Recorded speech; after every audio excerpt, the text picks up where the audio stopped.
ഇന്ന് നമ്മൾ പലപ്പോഴും സോഷ്യൽ മീഡിയയിലൊക്കെ കയറുമ്പോൾ പലതരം അല്ലെ പല കുട്ടികളുടെ പടങ്ങൾ ഏകദേശം ഒരു 20-25 വയസ്സ് മുതലുള്ള കുട്ടികളുടെ പടങ്ങളും അതിൻ്റെ താഴെ ഒരു ധനസഹായം അഭ്യർത്ഥിച്ചുകൊണ്ടുള്ള ഒരു ക്യാപ്ഷനൊക്കെ കാണാറുണ്ട്. വൃക്ക മാറ്റൽ സർജറിക്ക് വേണ്ടി പണം സമാഹരിക്കുന്ന ഒരു കൂട്ടം കുറേ അധികം ക്ലബ്ബുകളും ഒക്കെ ചെയ്യുന്നത് കാണുന്നുണ്ട്. അപ്പം അതിൽ നമുക്ക് മനസ്സിലാവുന്ന ഒരു കാര്യം എന്ന് വെച്ചാൽ ഇന്ന് നമ്മുടെ സമൂഹത്തിൽ വളരെയേറെ കാണപ്പെടുന്ന ഒരു സംഭവമായി മാറിയിരിക്കുവാണ് വൃക്കരോഗങ്ങൾ. അതായത് ഒരു കിഡ്നി ട്രാൻസ്പ്ലാന്റിൻ്റെ അതിര് വരെ എത്തുന്നു കിഡ്നി ഡിസീസസിൻ്റെ ഒരു പോക്ക്.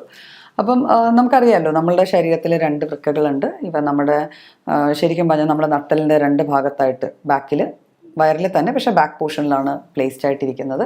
ഇവരുടെ മെയിൻ ജോലി എന്ന് വെച്ചാൽ നമ്മുടെ ശരീരത്തിൽ ഉണ്ടാകുന്ന എല്ലാ തരത്തിലുള്ള ടോക്സിൻസ്, നമ്മുടെ ബ്ലഡിൽ വരുന്ന എല്ലാ സാധനങ്ങളെയും അതുവഴി കിഡ്നീസ് ഫിൽട്ടർ ചെയ്തിട്ട് ആവശ്യമില്ലാത്തവയൊക്കെ നമ്മൾ അത് യൂറിൻ ആക്കി മൂത്രസഞ്ചിയിൽ പോയി സ്റ്റോർ ചെയ്തിട്ട് മൂത്രമായിട്ട് പുറത്തേക്ക് കളയുക. അതായത് നമ്മുടെ ബോഡിയിലെ എല്ലാ ടോക്സിൻസിനെയും പുറത്തേക്ക് കളയുന്ന എക്സ്ക്രീഷൻ്റെ പ്രൈം ഓർഗനാണ് കിഡ്നീസ്.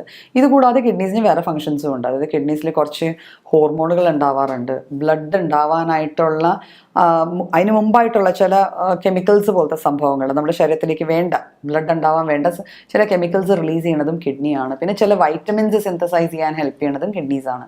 അപ്പോൾ ഇത്രയേറെ ഫങ്ഷൻസ് ഉള്ള കിഡ്നിയുടെ ഏറ്റവും വലിയ പ്രത്യേകത എന്ന് വെച്ചാൽ ഭയങ്കര വിനയമുള്ളൊരു ഓർഗനാണ് കിഡ്നി.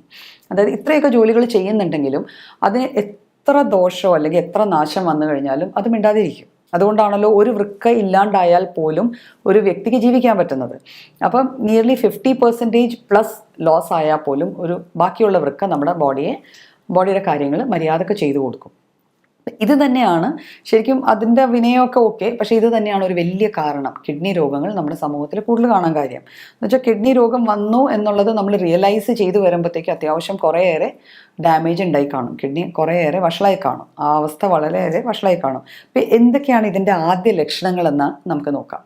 ഇപ്പം ശരിക്കും പറഞ്ഞാൽ നമുക്കറിയാം, നമ്മൾ യൂറിൻ പാസ് ചെയ്യാൻ അല്ലെങ്കിൽ യൂറിൻ ഉണ്ടാക്കുക എന്നുള്ളതാണ് കിഡ്നിയുടെ മെയിൻ ഫങ്ഷൻ.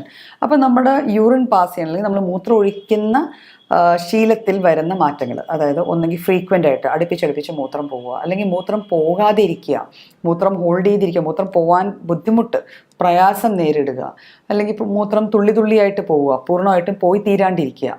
ഇത് ഏതെങ്കിലും തരത്തിലുള്ള ഒരു വൃക്കരോഗത്തിൻ്റെ ലക്ഷണം ആകാനുള്ള സാധ്യത കുറേയേറെയുണ്ട്. അപ്പോൾ ഇതായിരിക്കും ആദ്യത്തെ ലക്ഷണമായിട്ട് നമുക്ക് തോന്നുക. പിന്നെ ഇത് കൂടാതെ ഞാൻ പറഞ്ഞല്ലോ കിഡ്നിക്ക് കുറേ ഫങ്ഷൻസ് ഉണ്ട്.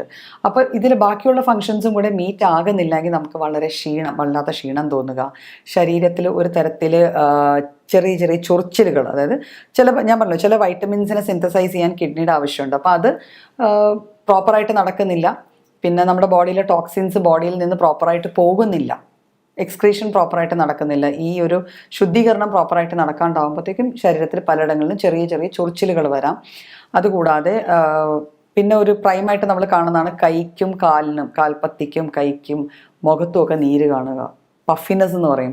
കൺപോളയ്ക്കൽ രാവിലെ എഴുന്നേറ്റ് വരുമ്പോൾ മുഖത്ത് നീരുണ്ട്, കൺപോളകൾക്ക് നീരുണ്ട്, കാലുകൾക്ക് നീരുണ്ട്, കൈക്ക് നീരുണ്ട്.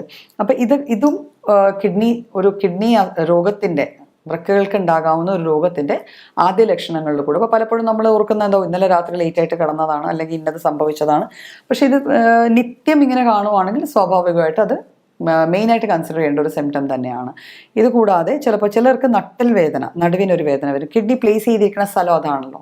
അപ്പോൾ അവിടെ എന്തെങ്കിലും ഒരു ചെറിയ തടിപ്പോ മുഴപ്പോ അല്ലെങ്കിൽ എന്തെങ്കിലും ഒരു ഒബ്സ്ട്രക്ഷൻ കിഡ്നിയിൽ, ഇപ്പം നമുക്കറിയാം വൃക്കയിലെ കല്ലുകളൊക്കെ ഉണ്ട്, കിഡ്നി സ്റ്റോൺസ് ഒക്കെ ഉണ്ട്. അപ്പോൾ അങ്ങനെ എന്തെങ്കിലും വന്നിട്ട് അവിടെ ഒരു ഒബ്സ്ട്രക്ഷൻ ഉണ്ടാവുകയാണെങ്കിൽ നമുക്ക് നട്ടലിലും നടുവിലും ലോ ബാക്കിലും ഒരു പെയിൻ ഫീൽ ചെയ്യാം.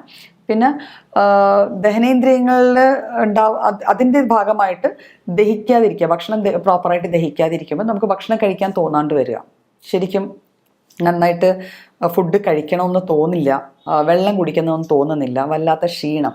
അപ്പോൾ ഈ ലക്ഷണങ്ങളൊക്കെ കാണുകയാണെങ്കിൽ നമുക്ക് വേണമെങ്കിൽ അതൊരു വൃക്കരോഗത്തിലേക്കുള്ള ആദ്യ ഇൻഡിക്കേഷനാണ്. നമ്മുടെ ശരീരം നമുക്ക് ഏത് രോഗം വന്നാലും ആദ്യമേ നമുക്ക് സൂചനകൾ തരും. ഇപ്പം നമ്മൾ റോഡിൽ ട്രാവൽ ചെയ്യുമ്പോൾ ഒരു യെല്ലോ ലൈറ്റ് ബ്ലിങ്ക് ചെയ്യൂലേ, അപ്പുറത്തൊരു ജംഗ്ഷനാണ് സൂക്ഷിക്കുക എന്ന് പറഞ്ഞാൽ അതുപോലെ തന്നെയാണ് നമ്മുടെ ശരീരം തരുന്ന ചില ലക്ഷണങ്ങൾ. അപ്പം ഈ ലക്ഷണങ്ങൾ നമ്മളിൽ സ്ഥിരമായി കാണുകയാണ്, പ്രത്യേക ഒരു കാരണമില്ലാതെ കാണുകയാണെങ്കിൽ അത് ഒരു കിഡ്നി രോഗത്തിൻ്റെ തുടക്കമാകാം. അപ്പോൾ അങ്ങനെ ഉണ്ടെങ്കിൽ നമ്മൾ എന്താ ചെയ്യേണ്ടത്? നമ്മളൊരു ഡോക്ടറെ കാണണം. ഡോക്ടറെ കണ്ടു കഴിയുമ്പോൾ ഡോക്ടർ നമുക്ക് കുറച്ച് റീനൽ ഫങ്ഷൻ ടെസ്റ്റ് അല്ലെങ്കിൽ നമ്മുടെ കിഡ്നിയുടെ ക്രിയാറ്റിനിൻ ലെവൽസ് നോക്കുക. ഇങ്ങനെ ചെറിയ ചെറിയ ടെസ്റ്റുകൾ, ലാബ് ടെസ്റ്റുകൾ, വളരെ വില കൂടിയ ടെസ്റ്റുകളൊന്നുമല്ല, സിമ്പിളായിട്ട് സാധാരണ മിക്ക ലാബുകളിലും ചെയ്യപ്പെടുന്ന ടെസ്റ്റുകളാണ്. അപ്പോൾ ഈ ടെസ്റ്റുകൾ ചെയ്യാൻ പറയും. അപ്പം ലാബിൽ പോയി ടെസ്റ്റ് ചെയ്യണമല്ലോ, വേണ്ട ലക്ഷണം മാറി അസുഖമൊന്നും ഇല്ല എന്നും പറഞ്ഞ് മാറുകയല്ല ചെയ്യേണ്ടത്. നമ്മൾ ആ ടെസ്റ്റ് ചെയ്ത് കഴിഞ്ഞാൽ നമുക്ക് കൃത്യമായിട്ട് ഇങ്ങനെ ഒരു അസുഖം ഉണ്ടോ ഇല്ലയോ എന്നറിയും. പിന്നെ മൂത്രം പതഞ്ഞ് വരും ചിലപ്പോൾ.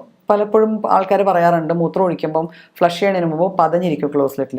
അതും ഒരു കിഡ്നി രോഗത്തിൻ്റെ ലക്ഷണം തന്നെയാണ്. അതായത് കിഡ്നി ഫിൽട്ടർ ചെയ്യുമ്പോൾ ബോഡിയിൽ നിന്ന് പ്രോട്ടീൻസ് അല്ലെങ്കിൽ ആൽബുമിൻ പോകാൻ പാടില്ല. പക്ഷെ കിഡ്നിക്ക് ഒരു രോഗം വന്നാൽ കിഡ്നിക്ക് ഫിൽട്ടർ ചെയ്യാൻ പറ്റുന്നില്ല, ആൽബുമിൻ പാസ് ചെയ്ത് പോകും. അപ്പം അതും ഒരു ലക്ഷണമായിട്ട് തന്നെ കണക്കാക്കാം. അപ്പം ഇത്തരത്തിലുള്ള കാര്യങ്ങളും ഇൻവെസ്റ്റിഗേഷൻസ് ചെയ്ത് കഴിഞ്ഞാൽ നമുക്ക് കിഡ്നി രോഗം ഉണ്ടോ ഇല്ലയോ എന്നറിയാം. കിഡ്നി രോഗം വരാൻ സാധ്യത കൂടുതലുള്ള ഡയബറ്റിക് പേഷ്യൻസിനാണ്. അപ്പോൾ ഡയബറ്റീസ് കുറേ നാളായിട്ട് ഡയബറ്റീസ് ആയിട്ടുള്ള ഒരാൾക്ക് ഇതിനുള്ള സാധ്യതകൾ കൂടുതലാണ്. അപ്പോൾ ഡയബറ്റീസും കൂടെ ഉണ്ടെങ്കിൽ സ്വാഭാവികമായിട്ട് ഈ ടെസ്റ്റുകൾ ചെയ്യുകയും അത് ഒരു ഡോക്ടറെ കൺസൾട്ട് ചെയ്യുകയും ചെയ്യേണ്ടതാണ്. ഇത് കൂടാതെ തന്നെ നമുക്കിങ്ങനത്തെ സിംറ്റംസ്, ഈ പറയുന്ന ലക്ഷണങ്ങൾ കാണുകയാണെങ്കിൽ നമ്മൾ ഇതിന് തക്കതായ രീതിയിൽ ഒരു ഡോക്ടറെ സമീപിച്ച് ചികിത്സ തേടേണ്ടതാണ്.